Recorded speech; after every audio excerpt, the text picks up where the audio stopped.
Assalamualaikum warahmatullahi wabarakatuh. Selamat sore, selamat berjumpa kembali. Hari ini hari Senin 3 Juni 2024 kita kembali bersama membahas resume fundamental saham dari laporan keuangan triwulan 1 2024. Hari ini kita akan membahas dua ya, yaitu ABMM dan TOBA, yaitu ABM Investama dan TBS Energi Utama ya. Analisa ini adalah bahan pemikiran tambahan, bukan perintah untuk melakukan aksi beli atau jual ya, karena tiap investor itu punya pemikiran dan cara dan sistem mereka yang berbeda-beda. Analisa kita ini berdasarkan analisa fundamental, khususnya adalah value investing. ABMM dan TOBA ini sektornya mirip-mirip ya, karena sama-sama induk usaha ya, sama-sama istilahnya holding company ya, dan sektor usahanya pun mirip-mirip juga. Oke. Sebelum kita lanjut, saya sudah meletakkan playlist ya, linknya sudah ada di deskripsi. Silahkan nanti dicek di deskripsi kalau ingin mengetahui saham-saham yang sudah saya bahas, dan mungkin ada data yang diperlukan, silahkan buka playlist tersebut. Kemudian juga apabila dirasa pembahasan kita ini bermanfaat, jangan lupa diklik like, subscribe, dan share. ABM Investama. ABM Investama ini adalah perusahaan energi terintegrasi ya. Mereka ini mencakup seluruh sumber daya ya, mulai dari istilahnya itu jasa daya pertambangannya ya, kemudian infrastrukturnya ya, kemudian pengangkutan dan logistiknya ya, semua mereka ada ya. ABM Investama ini semuanya ada, mulai dari itu tadi lahannya, jasa pengerukannya, kemudian infrastrukturnya ya juga ada semua ya. Baik, di bidang batu bara ya, ini utamanya di bidang batu bara ya. Baik, kita cek lagi di laporan keuangan yang terbaru ini ya, di 2024 ya, triwulan 1. Dari segi nilai bukunya, harga sekarang ini baru 3.530, sementara nilai perusahaannya 4.600-an. Ada masih rentangnya itu 24% ya. Berarti harga bisa naik menuju nilai bukunya itu sekitar 24% ya. Apalagi kalau dia bisa sampai melewati nilai bukunya, maka jauh lebih bagus lagi ya. Pertama ini dari segi perusahaannya, ini bisa bertumbuh kembang. Yang kedua dari segi valuasi ya. Perusahaan ini dihargai 3.500 kan, sementara maksimal beli itu di 13.000. Berarti ada 74% diskonnya. Ini sangat murah sekali. Kalau istilah bahasa itu mungkin versi harga bajai ini ya, karena maksimal beli ini di 13.000, sekarang baru di 3.000 ya, masih ada 10.000 ya, 74% diskonnya ya, hampir 3/4 diskonnya. Ibarat baju harga 100.000 itu kita beli cuma 25.000. Kemudian dari segi DPR ya, DPR ini ABM Investama hanya membagikan 17% ya, belum 20-30% ya. Ini kalau kita baca begini dulu ya, kita baca begitu dulu ya, DPR-nya kecil sekali, tidak sampai 20%. Tetapi hanya dengan DPR yang sekecil itu ya, dividennya sudah bisa sampai ke 6, hampir 7%. Berarti secara logika ini ya, secara logika bahwa dengan DPR yang kecil saja bisa menghasilkan dividen yang besar. Bagaimana kalau misal ini 30%, otomatis 11%. Nah ini kalau menurut saya pribadi ya, DPR-nya yang kecil tetapi dividen yang besar, ini bisa saja kita kategorikan DPR yang kecil tapi bagus. Kenapa? Karena sudah memenuhi kriteria. Apalagi kalau mereka membagikan jauh lebih besar ini ya. Jadi saya masukkan seperti itu ya. Meskipun DPR-nya kecil, tetapi dividennya ini besar. Ini potensinya jauh lebih besar sebenarnya ya. Sekarang kita lihat dari aset lancarnya. Nah, di sini permasalahan bahwa aset lancar kita hanya 90% ya. Aset lancarnya itu hanya 90%. Ini bagian concern kita yang pertama. Berikutnya, dari segi ketahanan perusahaan, bahwa perusahaan ini punya hutang berbunga itu 132% dan hutang tidak berbunga itu 167. Berarti concern kita di sini bahwa dari segi ketahanan perusahaan ini kalau istilahnya itu menggunakan leverage ya, karena hutangnya lebih besar daripada modal yang dimiliki. Ini ada leverage ya. Leverage ini bisa saja tidak bermasalah, tetapi ya kalau salah-salah bisa malah menjadi bumerang. Itu aja sebenarnya ya. Oleh karena itu sebagai investor kita tentu saja, kalau saya pribadi berusaha untuk menghindari perusahaan yang ya istilahnya ada di situ pengambilan risiko yang terlalu berani lah, istilahnya begitu saja sebenarnya kata-katanya, pengambilan risiko yang terlalu berani, atau bahasa istilah lainnya itu leverage-nya itu ada ya. Baik, berikutnya dari segi kepemilikan ini aman ya.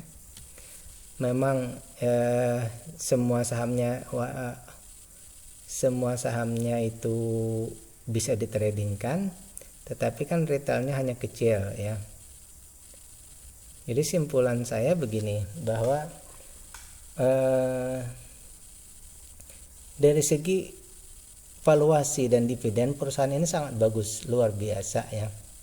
Bahwa dengan hanya dividen yang 18% pun dividennya sudah sangat besar. Kemudian perusahaannya juga punya area untuk berkembang sangat luas ya. Hanya mungkin di sini dari segi manajemen perusahaan bahwa mereka ada leverage di sini ya, mungkin karena mereka ini pembiayaan itu tadi sebagai holding company-nya itu tadi ya. Oke, oleh karena itu kalau saya pribadi menunggu ketahanan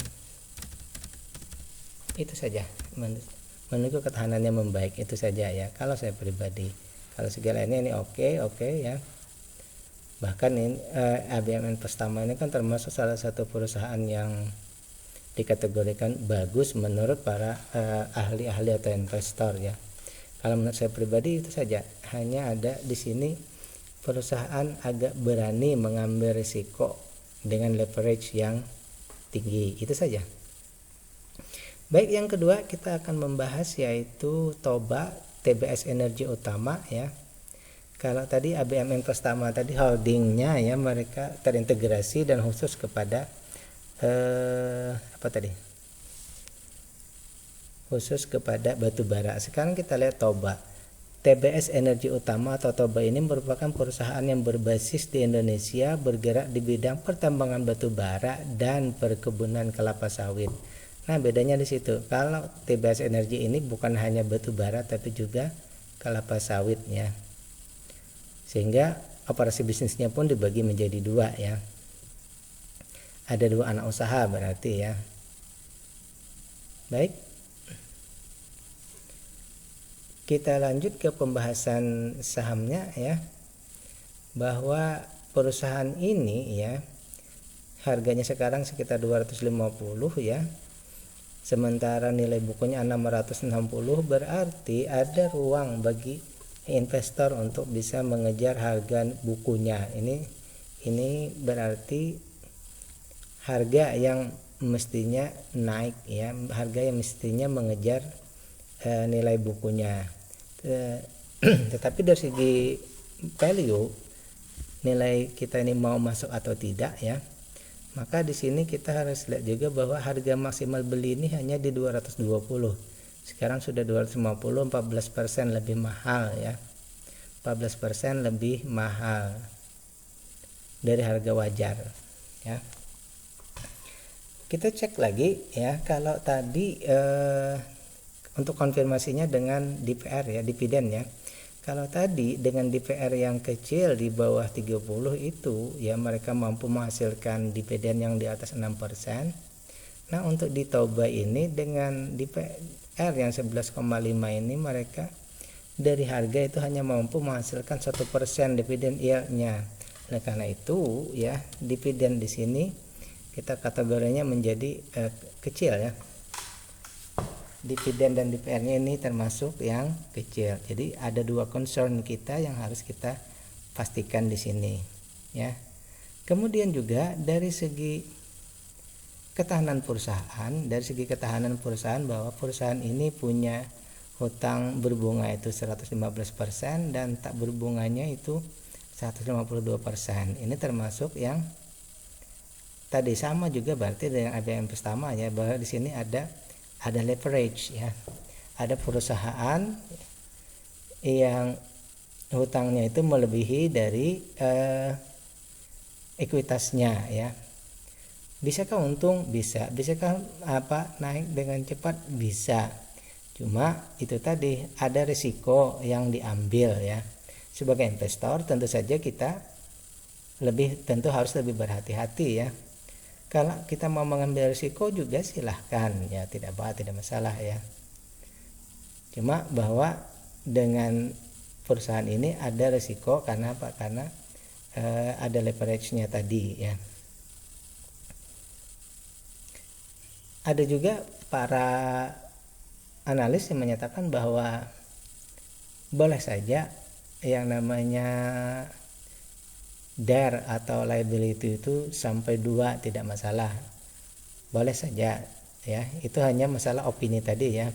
Jadi perlu saya tekankan lagi bahwa ini bukan perintah beli atau jual. Yang saya sampaikan ini adalah opini ya, karena opini itu bisa saja salah ya. Itu hanya masalah pendapat saya bahwa perusahaan punya leverage, itu saja. Kemudian pengendali di sini aman ya, karena retailnya hanya 23%. Kemudian warkatnya ya, sahamnya itu hampir semuanya berbentuk, kalau tidak semuanya ya, berbentuk digital, bisa ditradingkan. Oleh karena itu untuk perusahaan ini, kalau menurut saya pribadi, menurut opini saya ya, bahwa di sini perlu kita menunggu banyak hal, menunggu valuasi, dividen, dan ketahanan ya. Menunggu kondisi membaik seperti itu ya, menunggu kondisi membaik. Yang mana? Yang merah-merah tadi kita concern untuk membaik dulu. Seperti itu kalau pemikiran saya ya. Baik, inilah pembahasan kita dua induk usaha ya, yaitu Toba dan ABMM ya. Simpulan saya seperti yang saya sampaikan tadi. Jika dirasa bermanfaat, jangan lupa untuk klik subscribe, like, dan share. Billahi taufiq wal hidayah. Assalamualaikum warahmatullahi wabarakatuh.